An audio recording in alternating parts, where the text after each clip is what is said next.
বিষয় নিয়ে আমরা কথা বলবো। প্রাক্তন পুলিশ কর্তা সলিল ভট্টাচার্য এই মুহূর্তে আমাদের সঙ্গে টেলিফোনে রয়েছেন।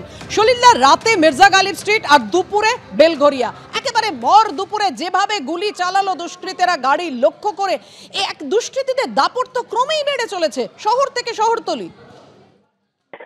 দেখো পাপিয়া, আমি আগেও বলেছি, দেখো শহরতলি গ্রামগঞ্জ চারিদিকে কিন্তু শুট আউট চলেছে, চারিদিকে কিন্তু তোমার বিশৃঙ্খলা আইন শৃঙ্খলার অবনতি সমানে সবাই কিন্তু এটা স্পষ্ট দেখতে পাচ্ছে।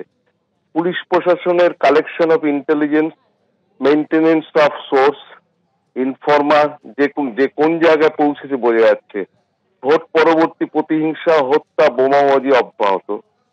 পুলিশ প্রশাসনের অবিলম্বে কিন্তু ডিসাইড করতে হবে যে এই রাজ্যে আইনের শাসন প্রতিষ্ঠিত করা হবে নাকি শাসকের আইন যেরকম চলছে সেরকমই চলবে।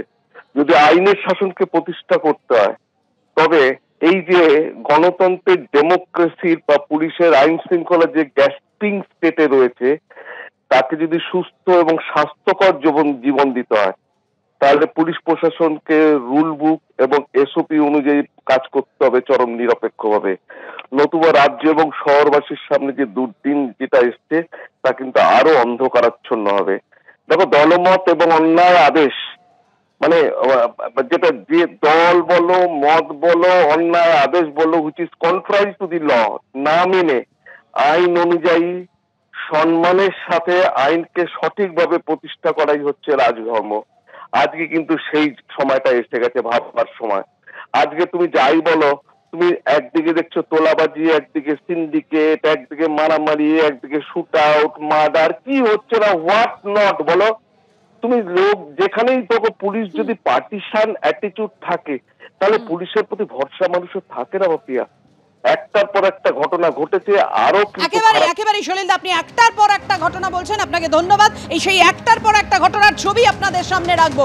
গতকাল রাতে মির্জা গালিব স্ট্রিট আর আজকে ভর দুপুরে বেলঘরিয়ায় রথতলা মোড়ে একেবারে প্রকাশ্যে শুট আউটের ঘটনা ঘটলো। গাড়ি লক্ষ্য করে পরপর গুলি চালায় দুষ্কৃতীরা। অন্যদিকে বসিরহাটে তৃণমূল কর্মীকে গুলি, মালদায় গুলিবিদ্ধ দোকানের মালিক। বসিরহাটের তৃণমূল কর্মীকে গুলি, অভিযোগ দুষ্কৃতীদের বিরুদ্ধে। বসিরহাটের পিফা বাজারে ঘটনাটি ঘটে। চায়ের দোকানে দাঁড়িয়েছিলেন তৃণমূল কর্মী আলতাফ মালিক। আর জমি বিবাদে পুরনো মালদায় রশিরাদল এলাকায় চলল গুলি, গুলিবিদ্ধ এক দোকানের মালিক। মির্জা গালিব স্ট্রিট, বেলঘরিয়া, বসিরহাট, মালদা, একের পর এক গুলি চালানোর ঘটনা। দুষ্কৃতীদের দাপট, বন্দুকবাজদের দৌরাত্ম্য ক্রমেই বেড়ে চলেছে, সে জেলা হোক, কলকাতা বা শহরতলি। বেলঘরিয়ায় রথতলা মোড়ে এক ব্যবসায়ীর গাড়ি লক্ষ্য করে পর গুলি দেখতে পাচ্ছেন আপনারা।